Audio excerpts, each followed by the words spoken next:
Sound.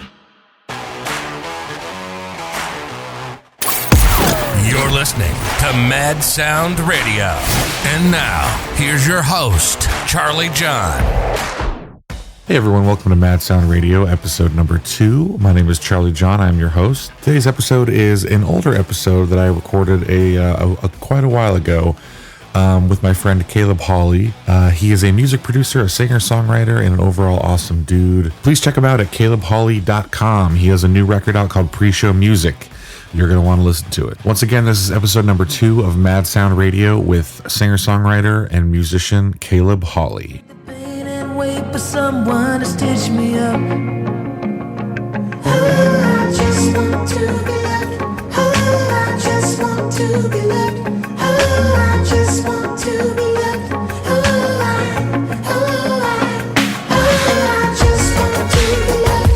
Oh, I just want to be loved.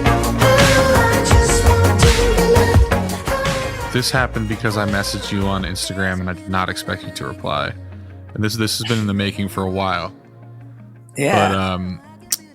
But I first heard of you a couple years ago. My mom sent me your music. Isn't that weird? She got great taste in music. I mean, honestly, it's not that weird. She got great. Listen, they're still musicians. They toured in the 80s for 10 years. They, played Your mom? My mom was the lead singer. Yeah. Oh, that's awesome. And my dad was a saxophone player. They played R&B and cover bands and all that stuff. That's so cool. And then, ever since then, it's been really cool to hear all your, because do you produce all your stuff by yourself? Once again, 80%. 80% of it? And then you'll send stuff out for like the last, like mastering or something? Yeah. Well, I mean, what I mean by 80% of the songs, okay. As in the last 3 albums, I've done some collaborations here and there. Like I have a thing called Sex Tape, and that was a collaboration with I got my good friend Spencer Stewart, and then I have a set of EPs called Side 1 and Side 2, and those were that was all co-produced. That's kind of when I was still, I guess, in the learning stages. Yeah. I mean, always learning stages, but always learning. Yeah. Yeah. Was that your first big thing, Sex Tape? I think it was.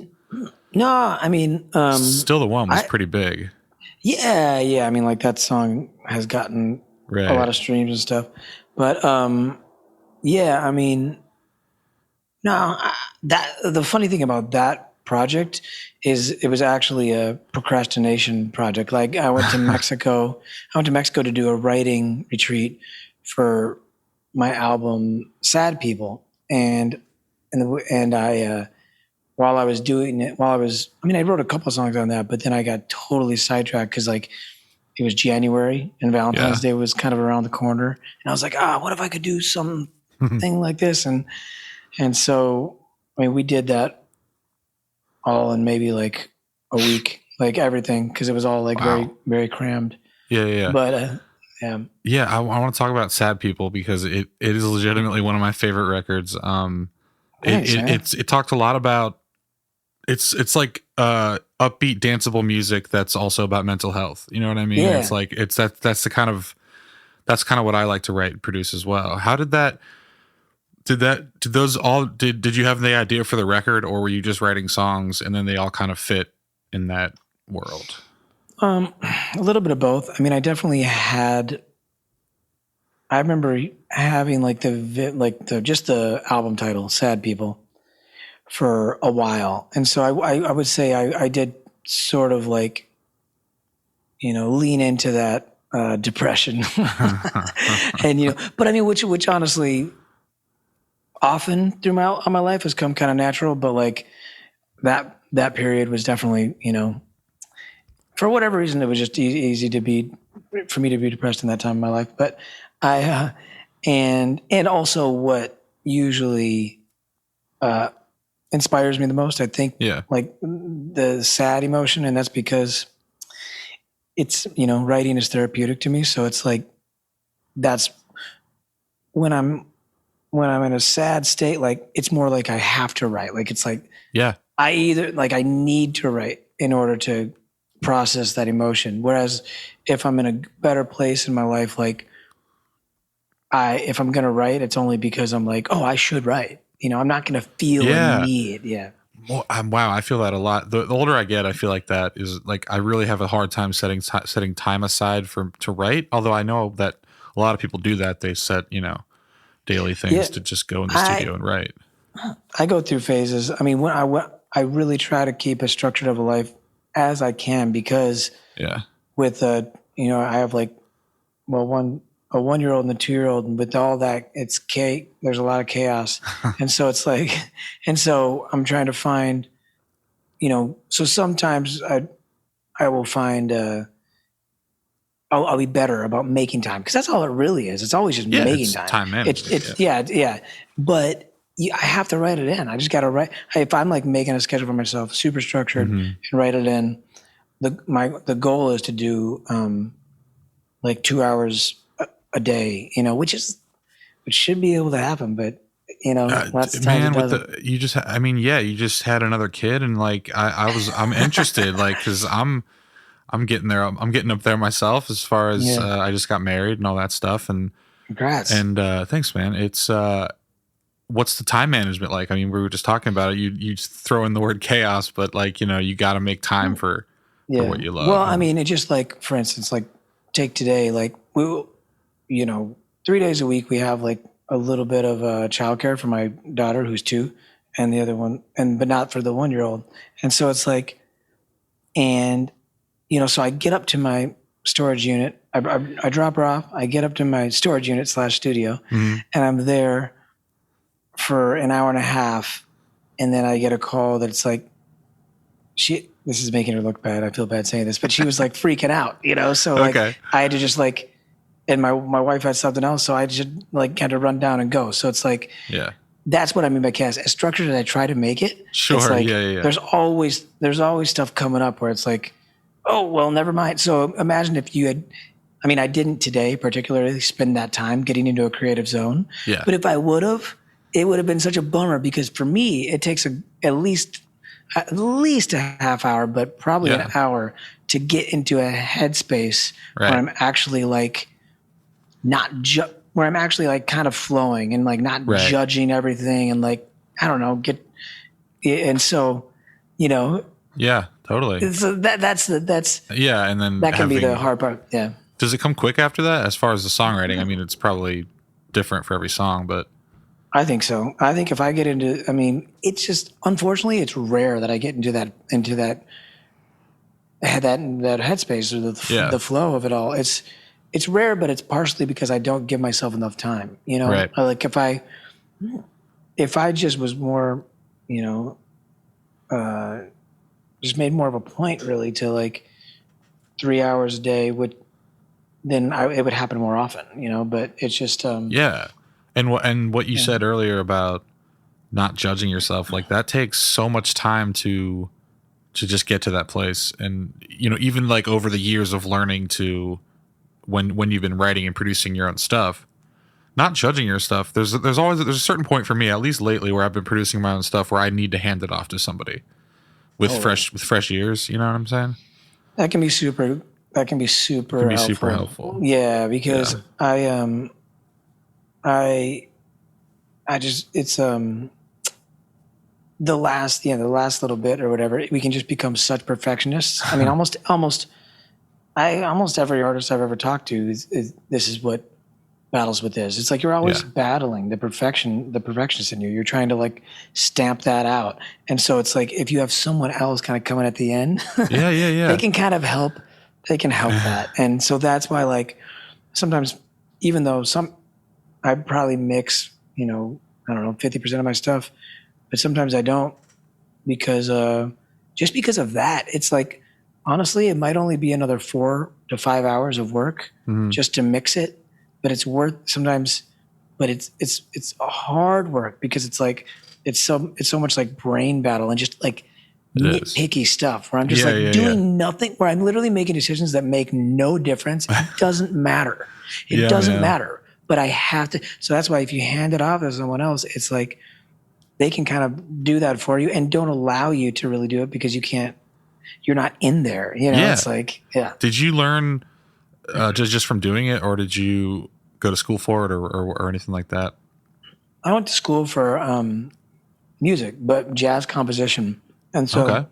that's in a certain way that's helped with my like arranging and also like if I want to do like horns and strings, I've done all the arranging on that, Yeah. and that's been good. But and obviously like you can learn a lot in music school, and Right. but I didn't do anything production until probably 2 or 3 years after music school.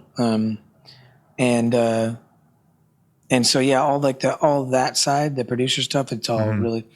I mean, I want to say self-taught, but it's not self-taught because I've made every album I've made. I'm a curious person, so I'm just like I'll ask a ton of questions. Any producer I've worked with, Right. I would just ask a ton of questions, and then so Yeah. you just That's how you got to their be, man. techniques. That's how you got to be all Yeah. the time. It's Yeah. even when you're older, even when you think you know it all, it's just like, oh, how do you get that sound? I want to base a song on that. I want to base a song like there's stuff that comes out on the radio I hear and I'm like, I want to do that, but I don't want to rip it off, but I want to use those sounds and I want to Sure. get there as a producer myself. But Yeah. and my dad is my mentor. He's still an audio engineer and producer, so he's taught me everything I know. But yeah, That is awesome. That is so cool. it's pretty Man, sweet. as a relatively new dad, that is a dream right there. I hope. Wow, that is so cool, man. It's fun. It's yeah. My mom's lyricist and singer, and they're both singers, and it's just they've been in music forever. But So you grew up in a professional music household. yeah, they write jingles. They own their own business, just them two. They write jingles and commercials and do voiceover. all Wow, day that's long, so- awesome, man. Yeah, That's it's so fun. cool. So It's cool. was there like a studio set up, or would they go out and do it somewhere? Yeah, no, they have a whole studio, and it's my dad's. I learned on Pro Tools, but I switched over to Logic. But yeah, man, it's That's interesting. I feel like most people do the opposite. Do you really? Interesting. Okay, yeah. Well, no, like, are you like on? learn. Well, I use Pro Tools, but like Okay. I've tried to use Logic because I wanted to like just know it. Yeah. But it was like I remember the song I was doing. It was actually, I don't know, the song might go Carelessly, and I was starting it off on Pro Tools, and Yeah. it was taking me so long. It was killing all my what is it, like CPU. workflow or whatever. Yeah. Yeah. So it was just like, after that I just never tried again. Like and also like I'm used to Pro Tools. Yeah. I just think it would be good to know Logic as well, but I feel like most people come from Logic to Pro Tools because Logic is a bit more user friendly, right? Yeah, it definitely is. It's really to me it's a smoother. It allows me to get the creativity down faster because I'm not because I'm doing everything myself. So the faster Yeah. you can get the ideas down, and the closer it is to be what's actually in your head. Yeah, I don't know. I like Logic Yeah. now. It's cool. That's great. But yeah, and then Well, yeah, I was going to wanted ask something about well, that. you had mentioned something earlier. We went up on tangent. You had asked about and I've been like trying to get back there somehow, but something about sad people though. You Yeah, sad people really. you were asking about how I wrote kind of sadder music with uplifting, and that was definitely. I mean, I will say out of all my albums, that does have the most like minor keys. That's the album with the most minor key, but I did try to keep it up tempo because that's the thing. A lot of sad music is just like I don't know, like is slow, and I just was like, oh, maybe we could take a different approach. Dude, and it's a fine line, and I think you nailed it, man. I really do. It's really Thanks. well produced and well. I mean, that's one of those things. It's like I point to a record and I go, I want to produce that. You know what I mean?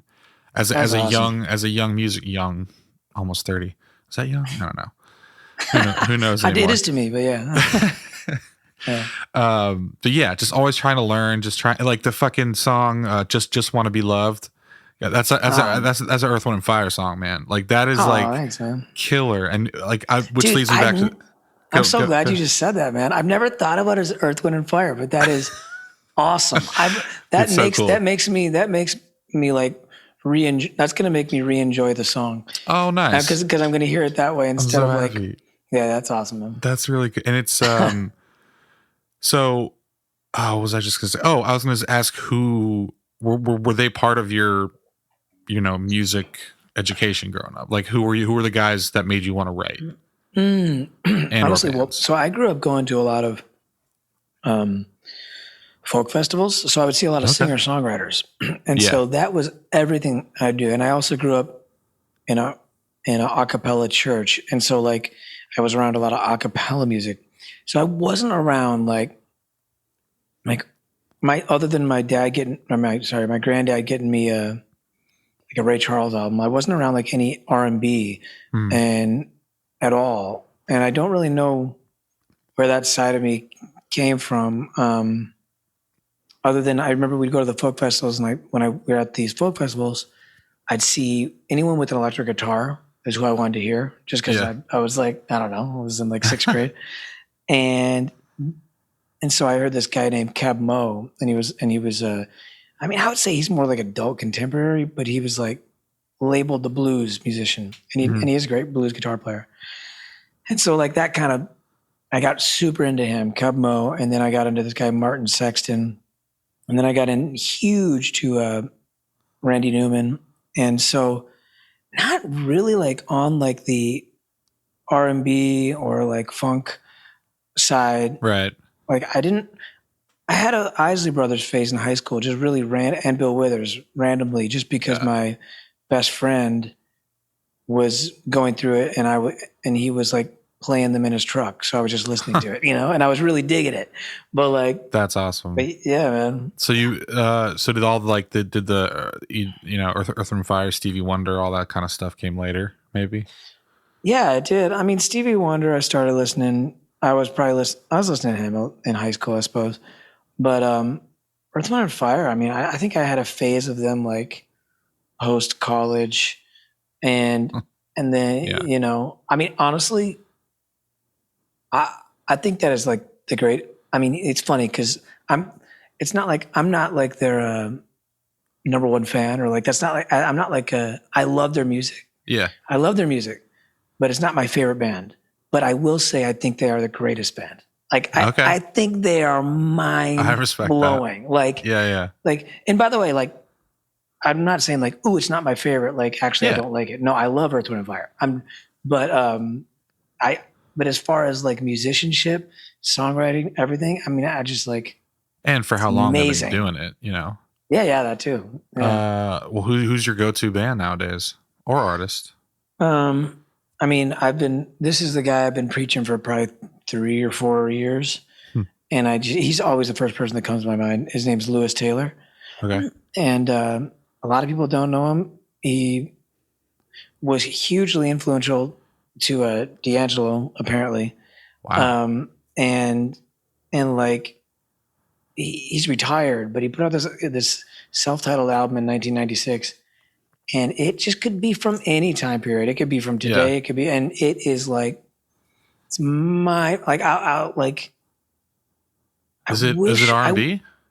Yeah, I would say it's like psychedelic R&B, Okay. and it's and that's why they say it like didn't take off, because basically it was on a label and like Yeah. whatever, but like it didn't take off because it was like too soulful for the psychedelic world, but too psychedelic for the soulful world. That's Oh, just like I've sure. just like scoured the internet about this guy because there's very little about him, Right. and more has come up in the last 2 years. I've just seen random like YouTube videos, and I mean, as a producer, this dude, I mean, this is all just stuff I've heard, but apparently he played everything on it, like, Right. but even, I mean, just the musicianship is just mind-boggling. Have you heard? By the Sure. way, I didn't even ask. Have you heard of him? No, I'm gonna go check Oh, them yeah. out after the Who show is- yeah. for sure. Yeah, yeah. Lewis. Wow. Taylor. Lewis Taylor. Yeah. Okay. Yeah. Do you do everything yourself? Play everything, synths and I do for the most.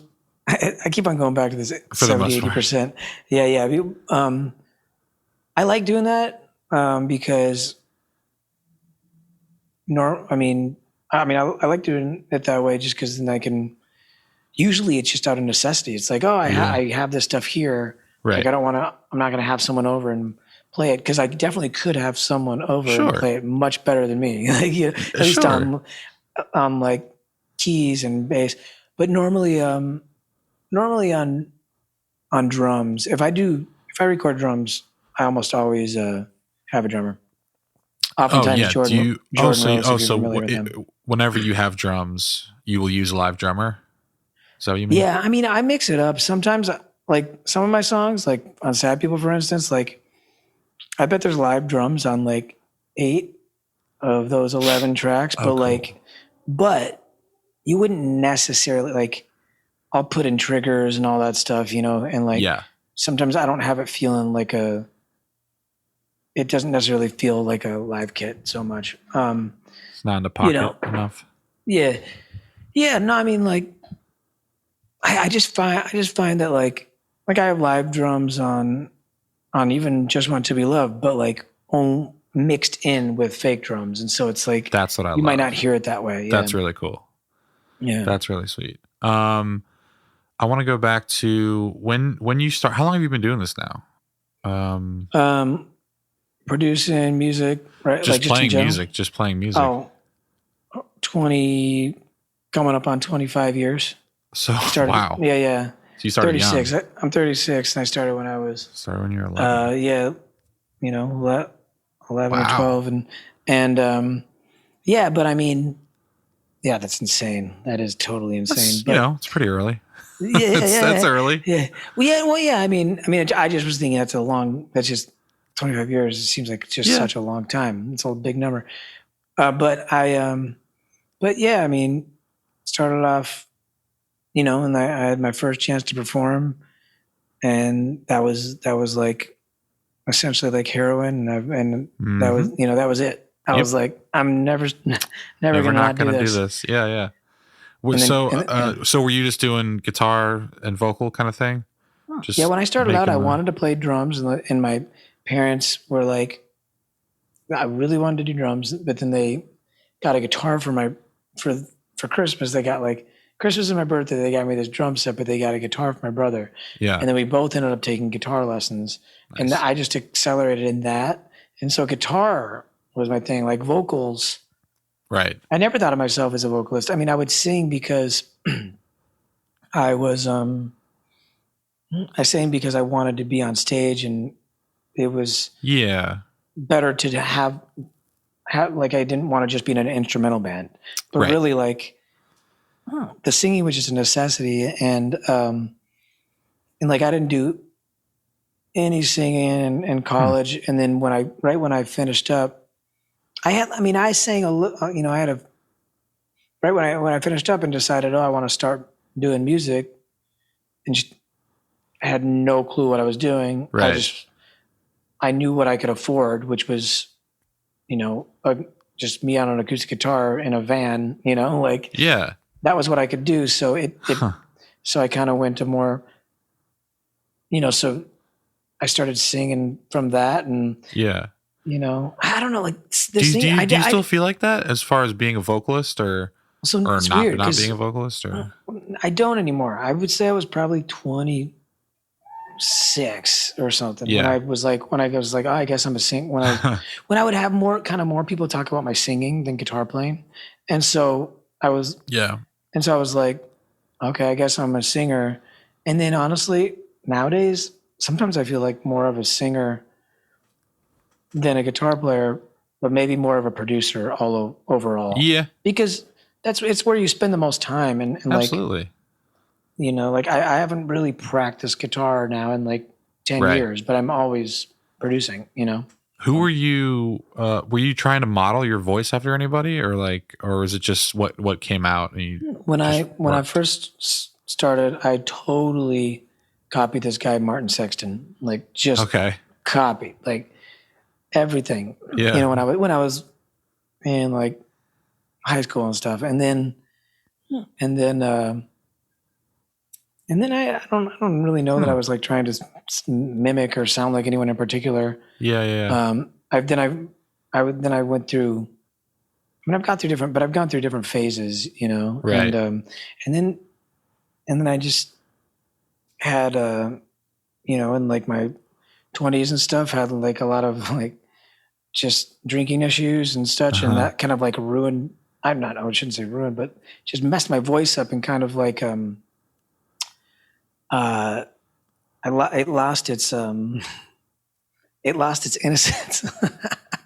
That's You a good know? thing. I mean, hey man, I listen to your voice now and I'm like, God, it's great. I mean, it's really, really great. The whatever tone you found is killer. It's really, really good. Well, thanks. Yeah. I mean, I look at my voice like it's less reliable than it once was. Like I don't Okay, yeah. have faith in it as much. Like, but it maybe has more character than, you know, when Yeah. I actually can't go back and listen to stuff like pre 25. I can't listen to it. Yeah. I just did it. I was just like, Yeah. I just hate the sound of my voice. Yeah. It's not easy it takes a while before you get used to your own, you know, I hate the sound of my talking voice, but I could listen to myself sing all day just because I've learned how to do it from doing it Sure. so much. Yeah, totally. I mean, but yeah, absolutely. Yeah, it's really weird. I mean, so when you were first starting, did you play at 11 or like did you play out or No, you just I was started just learning? doing. I mean, yeah, I was like, also just had like. I mean, I wasn't playing out at 11. I think I played my first gig when I was like 13, but then in high school, like I was hustling, like just like sending CDs and stuff to bars, and I grew up in mainly like the Twin Minneapolis, St. Paul area suburbs, and I went through the phone book, you know, because this is Yeah. almost 20 years ago. Went through the phone book, just looked up all the bars, would call them, ask if they had music. If they had music, I'd send them a press Sure. kit. And I mean, I look back and I'm proud of that because I was like 16. Yeah. And I was just like, That's really smart. That's really taking it upon myself Yeah. to do it. And so, you know, so yeah, I mean, I've been definitely performing since high school because of that. But right. How long you been in New York? well, I moved here when I was 21, 15 years. And Was that something that you just wanted to do for the music or yeah, for the scene? yeah, definitely. We weren't sure we would stay here. Like my wife and I got married and then moved here 3 days later. Oh wow. And then and she was partially because she was still in college and she was like finishing up. She went to school in Nashville but did a semester in New York. And so, you know, we found a spot and I was definitely interested in New York. You know, I thought it was Yeah. a really cool city and I kind of was thinking between LA, New York, and Nashville that I was going to choose Sure. one of those, you know? And, but I really dug it. And then we actually were here for like 4 months. Then we went to Nashville for 4 months, Mhm. but then we wanted to come back to New York and I really love it. I'm not like, it's hard to imagine myself being here the rest of my life, but, Yeah. but also like, I don't, you know, Do you why do I think- need to imagine that? I don't know. Do you think it's an upgrade like for music just being in a New York or Nashville or LA nowadays? You know what I mean? Like 'cause Nowadays? I've been thinking about Nashville, moving there forever, and I just To be honest, like, it's not that far from me, but yeah, totally. Yeah. To be honest, nowadays, I don't really think it matters because there's a whole world within the internet.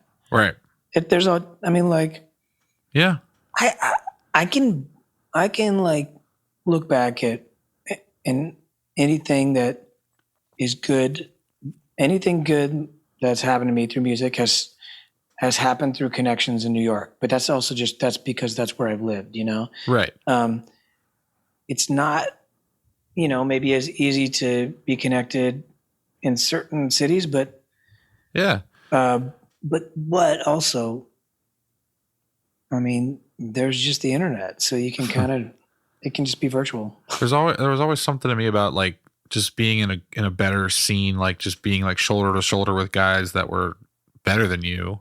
Like, is that something that you find in New York? Must be. Yeah, I mean, of course, yeah. I mean, Yeah, like yeah. it was especially like, yeah, absolutely. There's so much inspiration and so many people where it's like, wow, you destroy me. But at the same Yeah. time, like, I kind of wonder if we get this thing in our head that like, that's like in New York, but like Right. reality is like, I've gone to other cities and been like very impressed by the musicianship. Yeah. Like we just have this tendency to think, oh, it's New York, so it must be the best. But like, I don't, Weird. I think that there are actually, I mean, there are amazing musicians everywhere. Right. Some of them are amazing. They decided that they wanted to stay in their hometown, you know, like, and I mean, I think Jimi Hendrix has a quote. He's like the best, they asked who like the best guitar player was. And he was like, it's just someone in his garage somewhere, you know? Yeah. Cause I mean, Yeah, so, that's cool. Yeah. So, You know, and what's weird about that is I'm finding a lot of that on TikTok, which I'm officially now on because I have to be. sure. Yeah. But there is so much good talent out there, and maybe they're working a full job. They're not necessarily pursuing it full time, just but they're out there. They're not necessarily in LA, Nashville, or because LA, man. I mean, you've been out there. I mean, it's just sprawling. It's so It's so big. California is just so big, and I agree. Yeah. That's what, even though New York is, New York and has a ton of people and all that stuff, like, it feels less sprawling. It feels, I mean, it is less sprawling. And I mean, LA is just a totally different kind of city. And I mean, I've definitely contemplated moving there a bunch. I think all musicians in New York do a little bit. Right. Yeah, I don't know. I don't think I think if I moved New York, I would leave. I would go for somewhere like a little less intense and yeah. Are you back touring, playing out after the? Yeah, I've been doing pandemic? just some opening stuff. I haven't really actively been trying to set up a tour, but I mean, I definitely plan to in 2022. It's just one of those things that, like I said earlier, like I got in this to play music and I couldn't ever imagine not playing music, but the pandemic forced that. And now that it's been, I mean, I've played, some shows, Right. but I punched the brakes a bit on touring. It's like, it's sort of hard to get it up and running again because, it's the shows.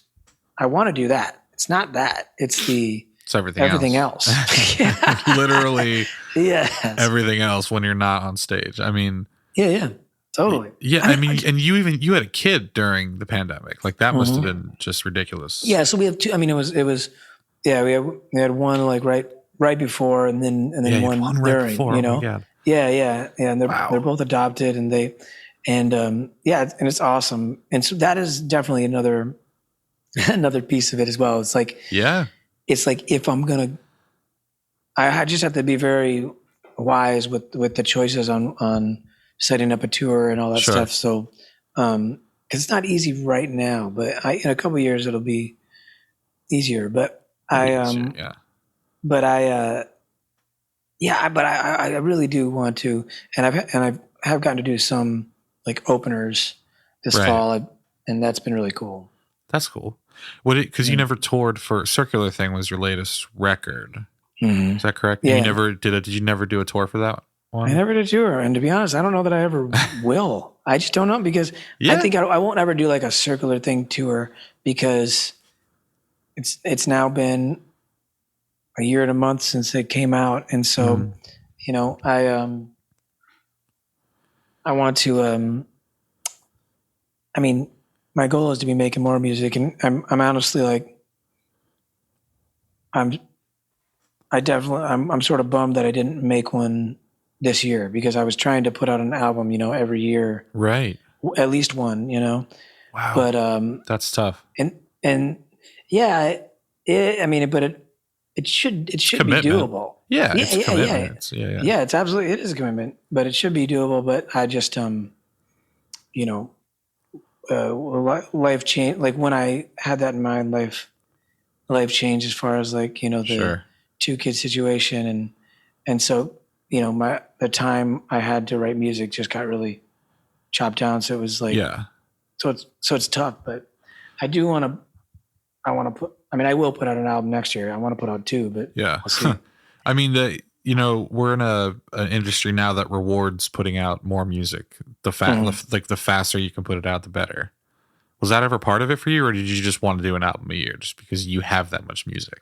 Well, I do have that much music like on the backlog. It's always like I could even bring out songs that are 4 years old, and just like I just need to see it through. Like Right. Yeah. it's not that I mean, it depends if I'd still like it, but like the material is there, but the work I just got to put the work in, and Right. and so yeah, I mean, I do think, yeah, I definitely see that as a business thing. I mean, it's important to keep things coming out all the time. I mean that. Yeah, I see that a lot with marketers nowadays, and it's just like, if I want to wait 3 months, just let me do it. I don't want to put out a song a month. That seems like I'm not going to rush something. Sure. know No, what I'm saying? yeah, I feel that. I mean, and also like one time I put out an album, but like I put it out, but like I released each song like every 2 weeks. And then Okay. at the end, I just like added a couple songs to it and called it an album. And it was, it honestly felt like almost too much for like my fan Yeah. base at the time. Like it was like Huh. each song wasn't building up enough excitement. Like I really think that it's probably best to have like 2 months, at least for like to keep excitement. Yeah. Unless if you get it so dialed in and like your fans expect that it's like a Right. song a week or something. Oof, And it's like, yeah. it's Friday, the song's coming out. Sure. Sweet. That would be awesome, but it would be extremely hard. Yeah, I mean, I think that's a lot of lower on the rung artists and independent artists feel like that. The you got to put out a song a month kind of thing. But I see like the huge artists putting out a song 3 or 4 months at a time. You know what I mean? Like, or albums every couple of years. I mean, even an album a year is a lot.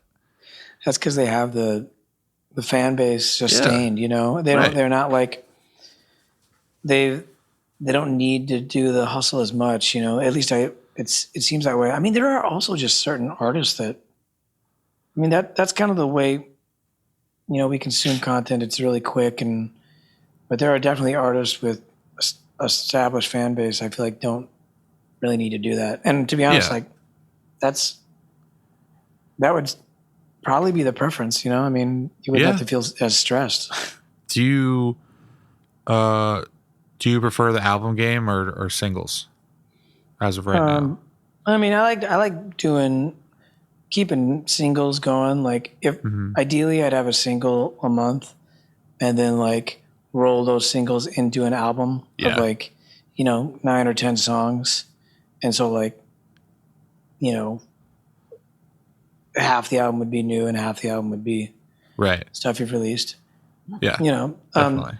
because I feel that albums, like, there is something that has more weight to it. Like, even though a lot of people say they don't matter, but like, I mean, it's all like, think about the way people consume music. Like, a lot of times the way I consume it is I'll go to Spotify and I will listen to what's like in their top 5 or whatever, Yeah. which I kind of hate that I do that because I realize that means other people do that to me. Yeah. And for me, Sure. it's like my top 5 songs. Well, finally I have like an upbeat one in there, but for a long time it was like just 5 ballads. Yeah. And I like ballads, don't get me wrong, but like that's not how I think of myself completely. Like I don't do a show of ballads, like, and so Can I that was, yeah.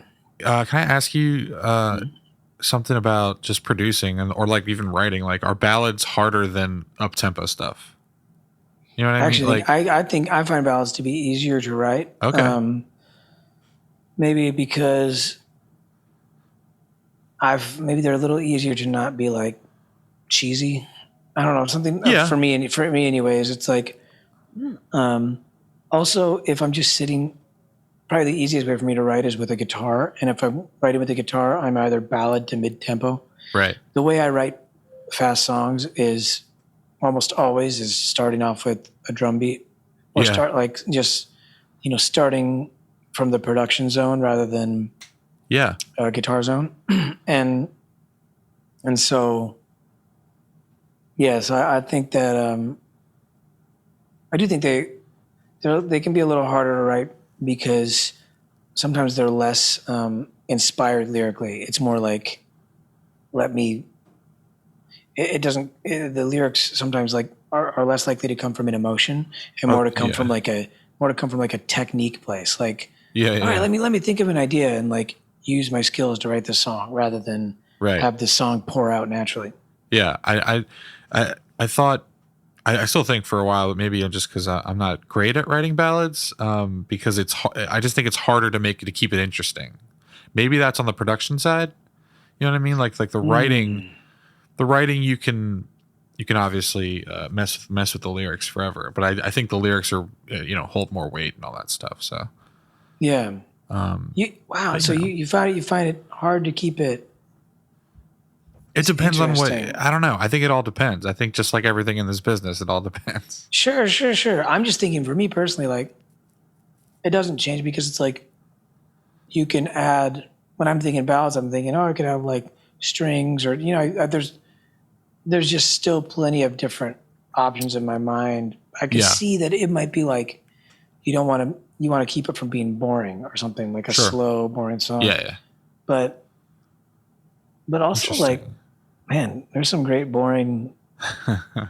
I've been getting more into listening to music, like honestly, a little bit more from like a functional standpoint. Like I'll listen to like this playlist called like Lava Lamp, and it's just like vibey music, and it's like it's not songs. It's just more like, and like that maybe would be if I was just listening to it, I might be bored. But if it's like if I'm just trying to like sit in something, right, in a vibe or something, then it can work from that perspective.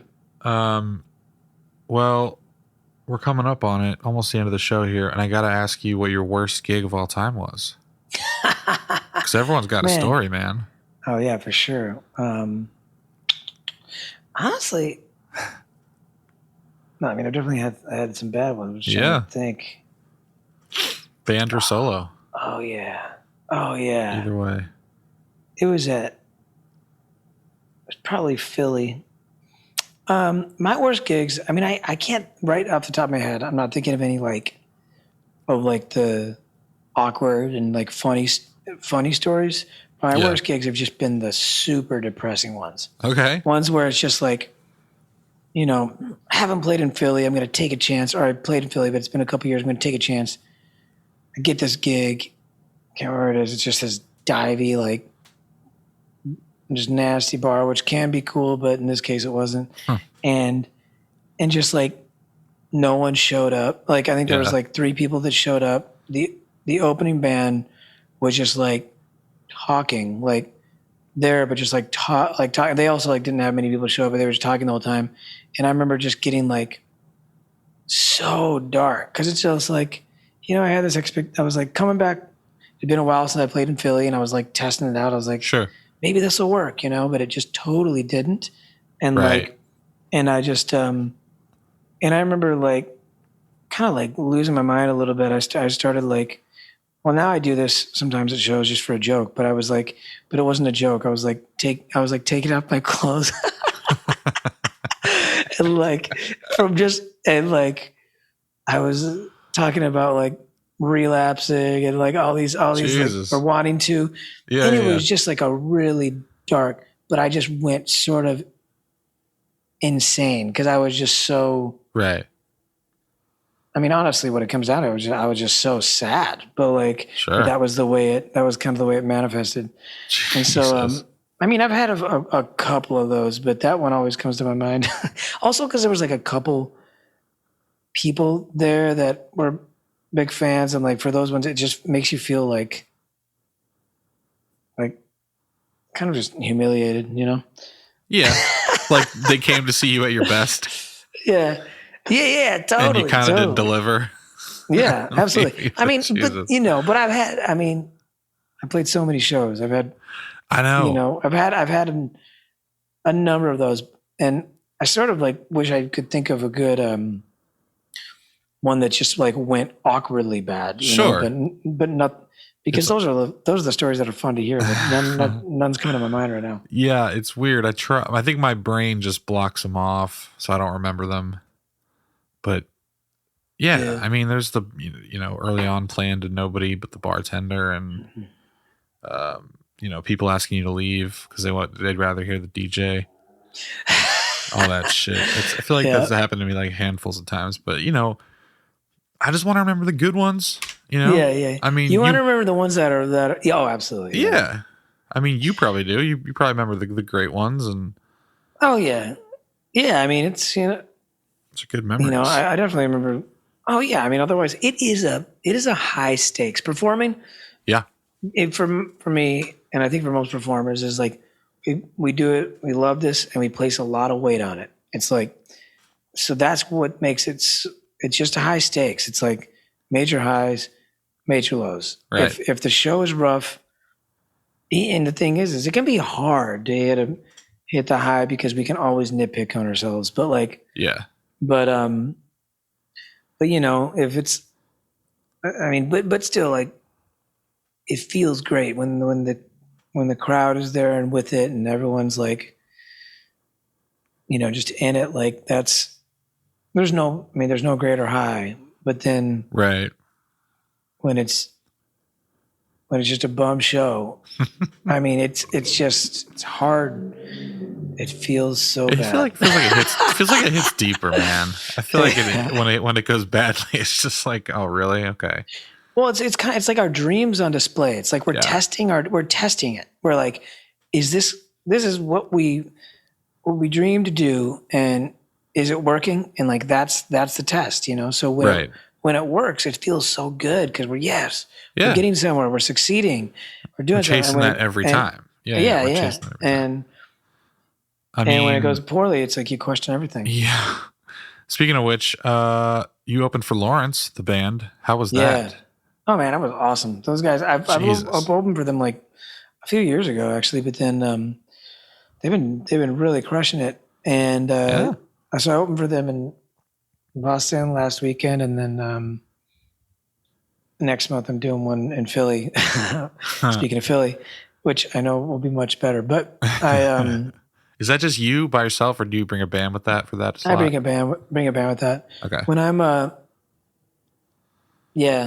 did some other openers this fall, and I was doing solo. I like playing both ways. I think I perform. I think I prefer band, but just barely. Yeah, I mean, you can bring out some things in your songs, with the band. Yeah. And there's more flexibility performance wise. Like with solo, you're just married to standing by the mic, for the most part, and with a band, I can stop playing guitar, I can let them cover it and do some stuff, Yeah.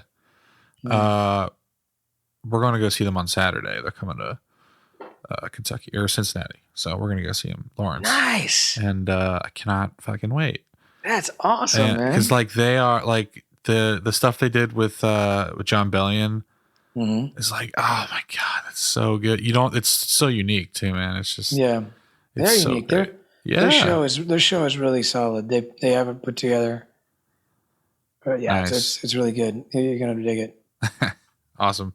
I wish you were opening, man. Seriously. Yeah, that'd be great. I actually there was a few different options for the runs. I ended up going with the Northeast, but like I kind of wanted to do because I think it's the Southeast. They're doing. Yeah. I guess Cincinnati. They're doing Nashville and Birmingham.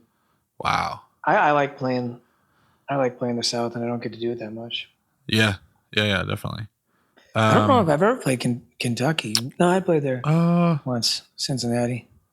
It would be Cincinnati. Yeah, I don't know if it would be Kentucky. Yeah, there was a music fest like years ago. I was in Cincinnati. Maybe like 10 years ago.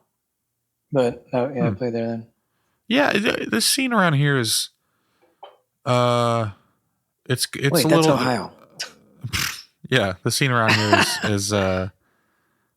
is like there's some R&B tendencies, but yeah, it's cool.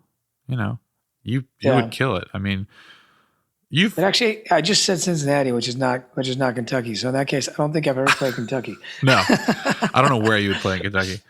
But anyway, man, thank you again for doing this. I really appreciate it. Yeah, man, Sincerely. great talking with you.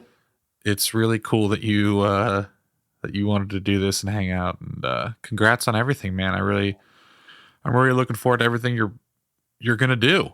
You know, Yeah, no pressure, you. but come on. Well, I'm keeping at it for sure. Thank you. Yeah, and hopefully can meet you in Kentucky, Nashville, Cincinnati, one of these days.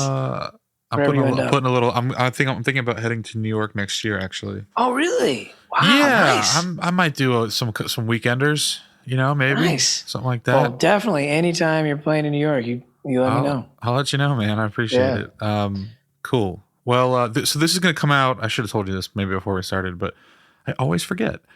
okay. This comes out next year, so January 5th is the first one. But so cool. this will air probably early February.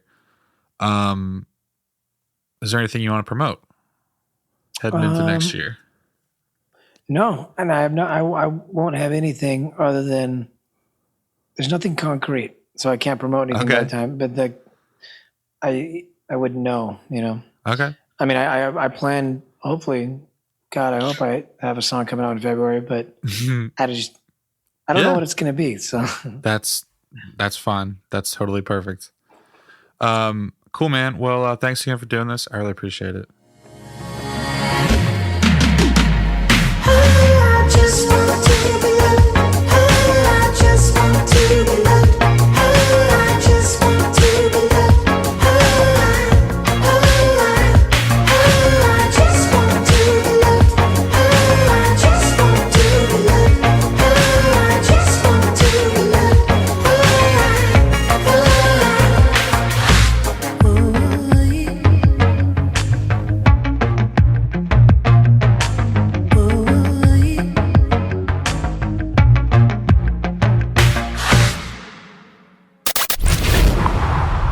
Thanks for listening to Mad Sound Radio.